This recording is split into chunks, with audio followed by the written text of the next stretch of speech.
اللہ جشن دستار بندی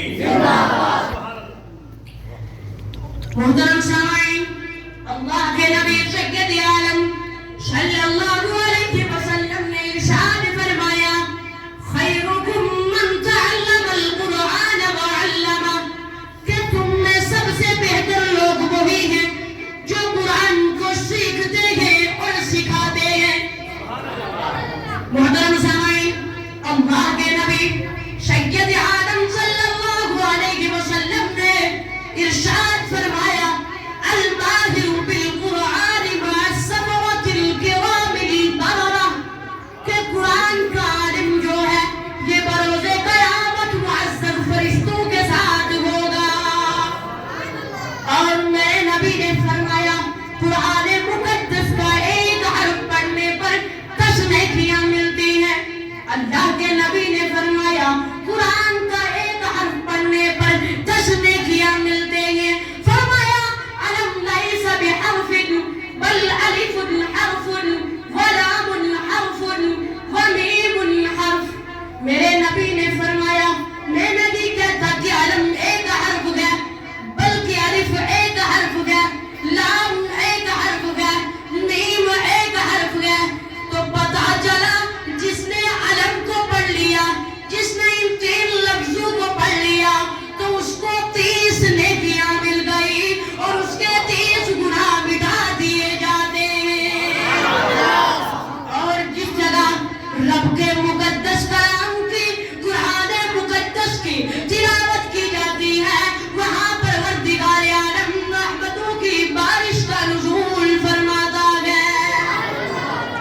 محترم سامعین، اللہ کے نبی صلی اللہ علیہ وسلم نے فرمایا کہ بروز قیامت جس نے قرآن کو دنیا میں پڑھا، یاد کر لیا، اپنے سینے میں محفوظ کر لیا، اس کے حلال کو حلال جانا، اس کے حرام کو حرام جانا، تو بروز قیامت اس کو ایسا تاج پہنایا جائے گا، ایسا تاج پہنایا جائے گا جس کی روشنی چاند جیسی ہوگی، اور اس کے ماں باپ کو ایسا لباس پہنایا جائے گا، ایسا لباس پہنایا جائے گا کہ جس کے مقابلے میں دنیا کی کوئی حقیقت نہ ہوگی۔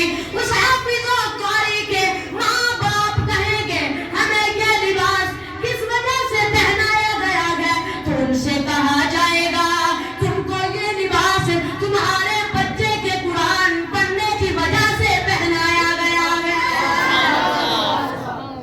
کیا عظمت ہے قرآن کی۔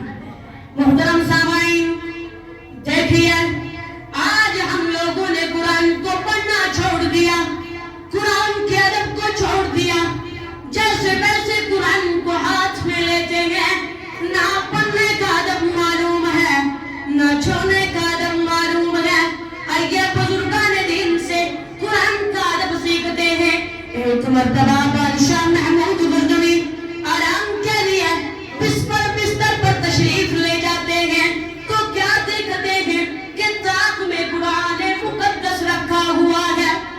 تو آپ نے قرآن کو طاق سے اٹھایا اور دوسرے مکان میں رکھ دیا، خود آرام کے لیے واپس بستر پر لوٹ آئے۔ جب لوٹے تو آپ کے دل میں خیال آیا کہ میں نے اپنے آرام کے لیے قرآن کو دوسرے مکان میں رکھ دیا، یہ بھی ادب کے خلاف ہے۔ آپ نے قرآن کو دوسرے مکان سے اٹھایا، جہاں پہلے رکھا ہوا تھا وہیں پر رکھ دیا، خود آرام کے لیے دوسرے مکان میں چلے گئے۔ جب آپ کا وصال ہوا تو کسی نے خواب میں دیکھا کہ بادشاہ محمود غزنوی جنت کے باغوں میں ٹہل رہے ہیں۔ ان سے پوچھا گیا کہ تمہیں یہ مرتبہ، تمہیں یہ مقام کیسے ملا؟ تو انہوں نے جواب دیا کہ قرآن مقدس پر قرآن مقدس کے ادب کے سبب رب تبارک و تعالی نے مجھے بخش دیا گیا، مجھے جنت میں داخل کر دیا گیا۔